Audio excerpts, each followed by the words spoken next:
of the Finance Committee, Republican Senator Roger Marshall of Kansas. Senator, it's good to see you. Welcome back to Bloomberg TV and radio. What went on in that meeting, and what's the new number on SALT?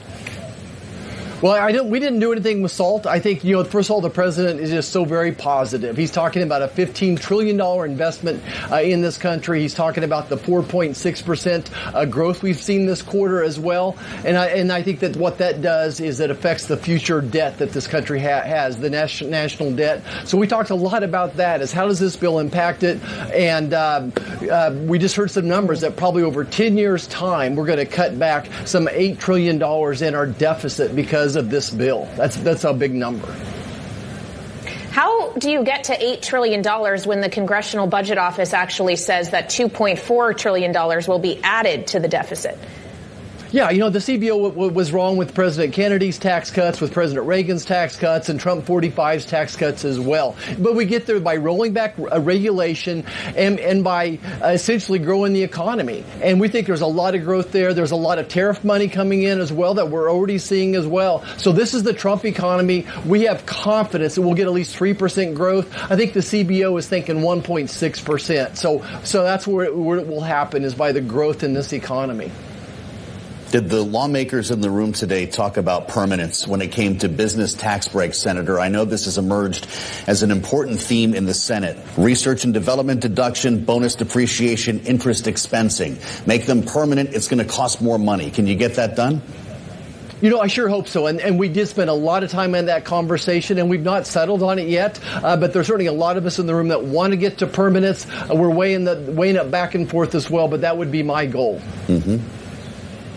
Senator, I want to go back to what you said a moment ago, which is that you didn't do anything on SALT. Do you mean that is just not something that came up in this meeting, or that the Senate's intention is to decide that the $40,000 SALT cap remains in place?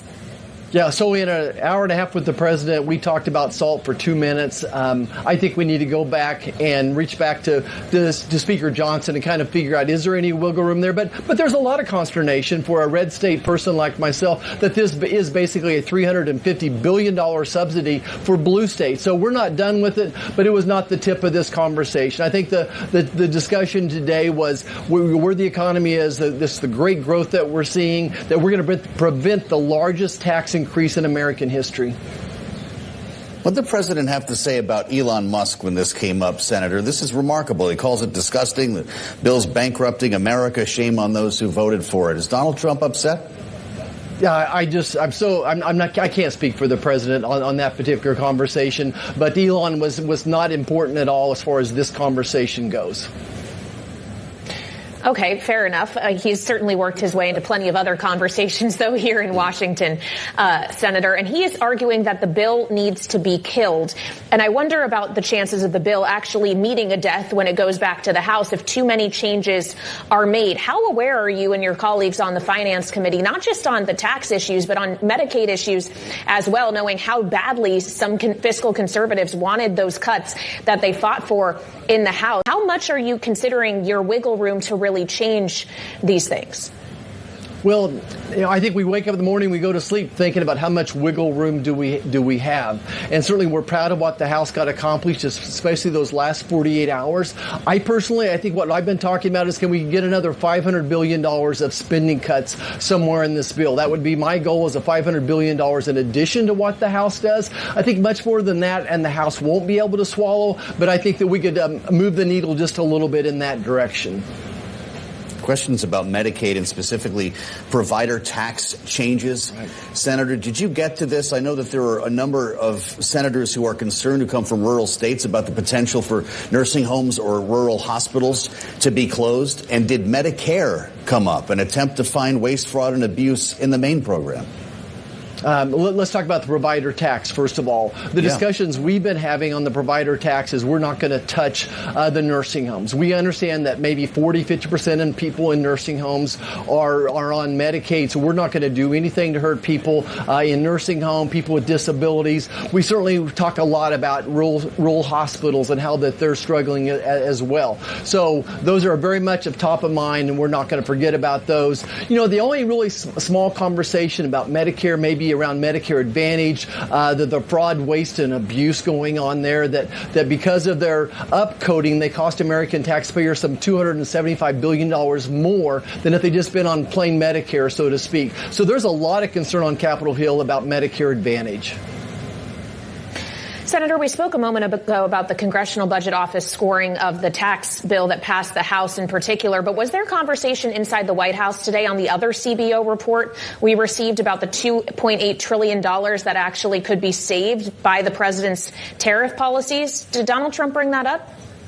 Well, certainly President Trump is very proud of his tariff policies and the income that's already coming in. I think that they released some numbers today. CBO maybe released some numbers that showed a much better outlook if you give us current policy, so to speak, as well. So, yes, President Trump very proud of the tariff money that's coming in and thinks that there's more to come from that direction. Is the parliamentarian going to be all right with this current policy baseline? We spoke earlier with Senator Elizabeth Warren, who launched an inquiry into this, calling it magic math. Do you know for a fact, Senator, that it'll survive the bird bath? You know, I think it will. The parliamentarian is certainly their own beast up here. I'm a simple country doctor. Sometimes it's hard for me to predict what the parliamentarian will or won't do, but certainly there's others that do. And I have confidence in John Thune, our Senate Majority Leader, and others who are really good working with the parliamentarian. I have every reason to believe that we're going to be okay in that realm. Senator, while we have you here on Bloomberg TV and radio, I'm also wondering about conversations you may have had with Senator Thune around your Credit Card Competition Act potentially being attached as an amendment to the Genius Act, which could get a vote any day now. Your colleague, Republican Senator Cynthia Lummis of Wyoming, was on Bloomberg TV yesterday about that prospect. This is what she told us, and we'll have you respond. One of the things that I'm looking for is whether the Durbin-Marshall bill, it will be attempted to attach to the stablecoin bill. It's not about stablecoins. It's about credit card swipe fees, and that would be a heavy lift to take a bill that already has been carefully negotiated and add a new subject that is that controversial. Is that your intention here, Senator, or could the majority leader talk you out of that?